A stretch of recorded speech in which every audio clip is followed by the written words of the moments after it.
Now, why, almost 50 years after the end of World War II, and with the total collapse of the Soviet Union, should American taxpayers be taxed to support armies in Europe when the Europeans have plenty of money to do it for themselves? Well, Sandra, that's a good question. And the answer is, for 40-some years, we kept the peace. If you look at the cost of not keeping the peace in Europe, it would be exorbitant. We have reduced the number of troops that are deployed and going to be deployed. I have cut defense spending. And the reason we could do that is because of our fantastic success in winning the Cold War. We never would have got there if we'd gone for the nuclear freeze crowd. Never would have got there if we'd listened to those that wanted to cut defense spending. I think it is important that the United States stay in Europe and continue to guarantee the peace. We simply cannot pull back. Now, when anybody has a spending program they want to spend money on at home, they say, well, let's cut money out of the Defense Department.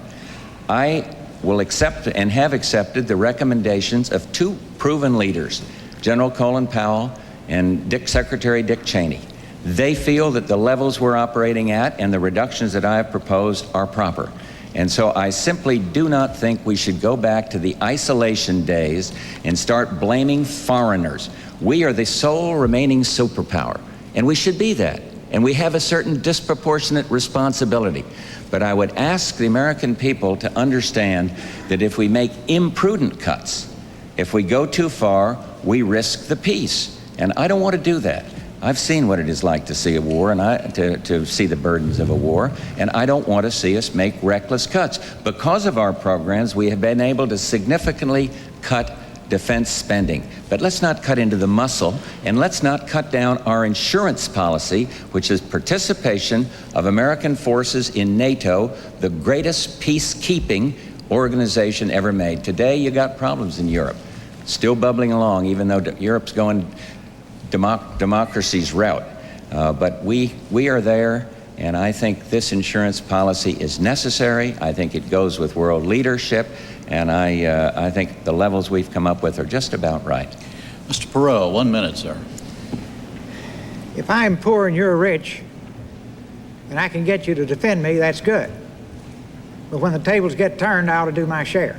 Right now, we spend about $300 billion a year on defense. The Japanese spend around $30 billion in Asia. The Germans spend around $30 billion in Europe.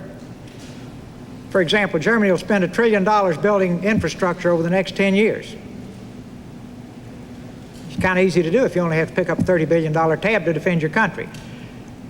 The European community is in a position to pay a lot more than they have in the past. I agree with the President. When they couldn't, we should have. Now that they can, they should. We sort of seem to have a desire to try to stay over there and control it. They don't want us to control it, very candidly. So it, I think, is very important for us to let them assume more and more of the burden, and for us to bring that money back here and rebuild our infrastructure, because we can only be a superpower if we are an economic superpower, and we can only be an economic superpower if we have a growing, expanding job base. Governor Clinton. 1 minute, sir. I agree with the general statement Mr. Bush made. I disagree that we need 150,000 troops to fulfill our role in Europe. We certainly must maintain an engagement there. There are certainly dangers there. There are certainly other trouble spots in the world which are closer to Europe than to the United States.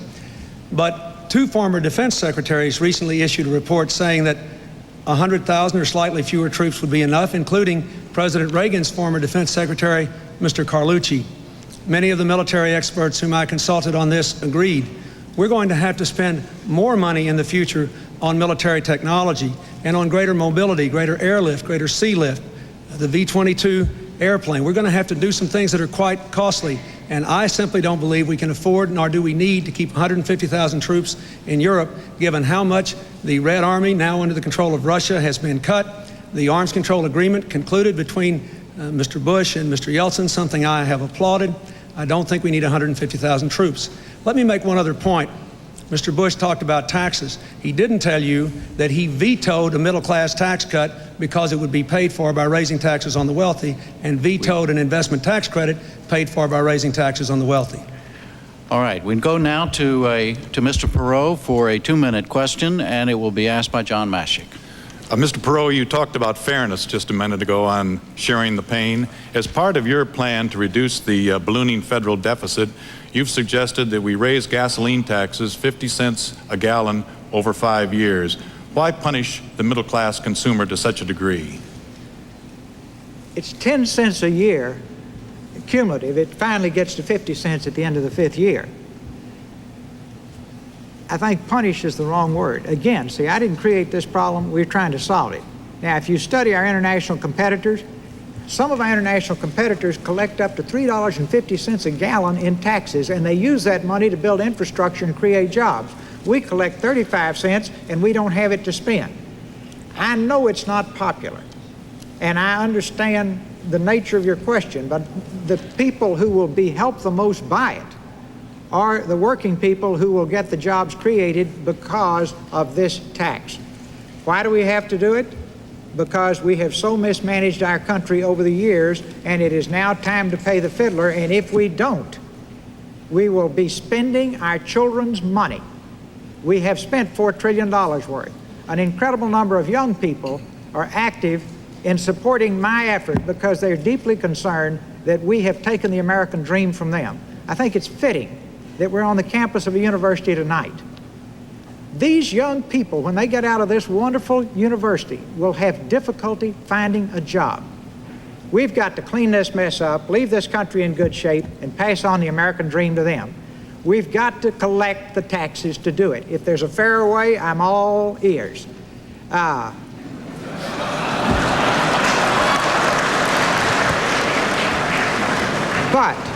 But, see, let me make it very clear. If people don't have the stomach to fix these problems, I think it's a good time to face it in November. If they do, then they will have heard the harsh reality of what we have to do. I'm not playing Lawrence Welk music tonight.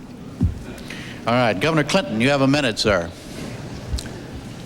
I think Mr. Perot has confronted this deficit issue, but I think it's important to point out that we really have two deficits in America, not one.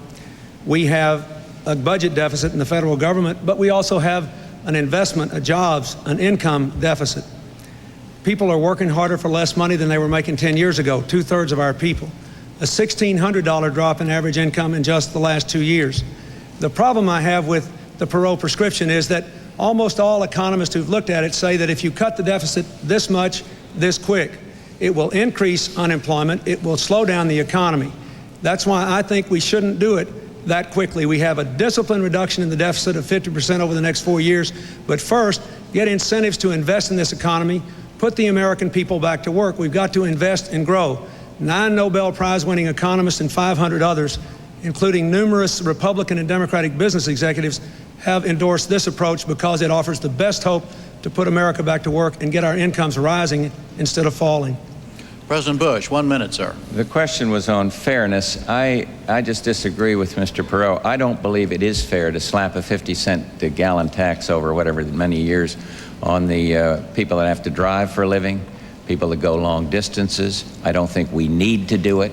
You see, I have a fundamental difference. I agree with what he's talking about in trying to get the spending down and the discipline, although I think we ought to totally exempt Social Security. But he's talking tough medicine, and I think that's good. I disagree with the tax and spend philosophy. You see, I don't think we need to tax more and spend more and then say that's going to make the problem better, and I'm afraid that's what I think I'm hearing from Governor Clinton. I believe what you need to do is some of what Ross is talking about: control the growth of mandatory spending and get taxes down. He's mentioned some ways to do it, and I agree with those. I've been talking about getting a capital gains cut forever, and his friends in Congress have been telling me that's a tax break for the rich. It would stimulate investment. I'm for an investment tax allowance. I am for a first-time a tax break for first-time home buyers, and with this new Congress coming in, gridlock will be gone, and I'll sit down with them and say, let's get this done. But I do not want to go the tax and spend route. All right, let's move on now to the subject of jobs. The first question goes to President Bush for 2 minutes, and John will ask that question. John? Mr. President, last month you came to St. Louis to announce a very lucrative contract for McDonnell Douglas to build F-15s for Saudi Arabia. In today's Post-Dispatch, a retired saleswoman, a 75-year-old woman named Marjorie Roberts, asked if she could ask a question of the candidate, said she wanted to